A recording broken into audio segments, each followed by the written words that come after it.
ቅዱስ ዳዊት ሰው ሲገል እግዚአብሔር ዝም ብሎታል። የሰው ሚስትም ሲቀማ ዝም ብሎታል። ኃጢያቱን ግን ተሸክሞ ለዳዊት እንዲኖር አልፈቀደለትም። ስለዚህ እግዚአብሔር እውነትም ጠባቂ እንደሆነ እግዚአብሔር እውነትም ከኃጢያት ብቻ ሳይሆን ለንስሐም ጭምር የሚያነቃ አምላክ እንደሆነ የምናውቀው ነብዩ ናታንን ላከለትና የራሱን ታሪክ መልሶ ዳዊት እንዲሰማው አደረገው። እየሰማችሁ ነው? የራሱን ታሪክ ዳዊት እንዲሰማው አደረገው። አንድ ከሩቅ አገር የሚመጣ ሰው ነበር አሉ እና ከሩቅ አገር የሚመጣው ሰው ድግስ ለመደገስ ወዳጁ የመጣበት በጣም ደስ ስለተሰኘ እሱ ቤት ካሉት ከብዙ በጎቹ ይልቅ ጎረቤቱ ጋር ያለች አንዲት በግ አወጣና አርዶ ለወንድሙ ድግስ ደገሰ እና ዳዊት ይሄን ሲሰማ ምን ብለህ ትፈርዳለህ ሲባል በጣም አዘነ። እንዴት ብዙ ያለው አንዱን ከሰው ቀምቶ አርዶ ሊያበላ ይችላል? ለዚህ 4 እጥፍ እንዲያውም መክፈል አለበት አለ እና አላወቀም እንጂ ዳዊት ራሱ ላይ ነበር እየፈረደ ነበር። እግዚአብሔር ሳይፈርድባችሁ በፊት በነገራችን ላይ ክርስቲያኖች ራሳችሁ ላይ ፍረዱ።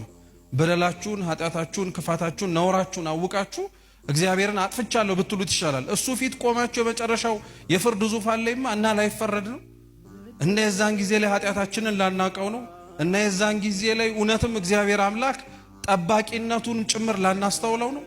እዛ ድረስ እስከምንቀርብና የምጽአት ቀን ቆመን ከእግዚአብሔር ዘንድ የሰራነውን ብድራታችንን በእጃችን ከመቀበላችን በፊት ክርስቲያን ራሱ ላይ ነው መፍረድ ያለበት። ራሱ ላይ ነው ኃጢያትን ነውርን ሰርቻለሁ ብሎ እግዚአብሔር ፊትም ጭምር መቆም ያለበት እና ቅዱስ ዳዊት ይህንን ፍርድ ከፈረደ በኋላ እግዚአብሔር እውነትም በራሱ ላይ እንደፈረደ ተመልክቶ ቅጣቱን ቀጥቶታል። ከቤርሳቤህ የወለደው ልጅ ሞቶበታል።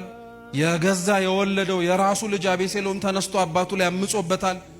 የዳዊት መንግስት ከዳዊት በኋላ ብዙም አልጸናችም፣ ተከፈለች እና አንድ ኃጢያት ይሄንን ሁሉ ልታመጣብን የምትችል ይመስላል ስታስቡት። ያጠፋው አንድ በደል ነው፣ ምናልባት 2 ብንለው። ነገር ግን ስለ 2 ፋንታ እጥፍ ነው የከፈለው ቅዱስ ዳዊት።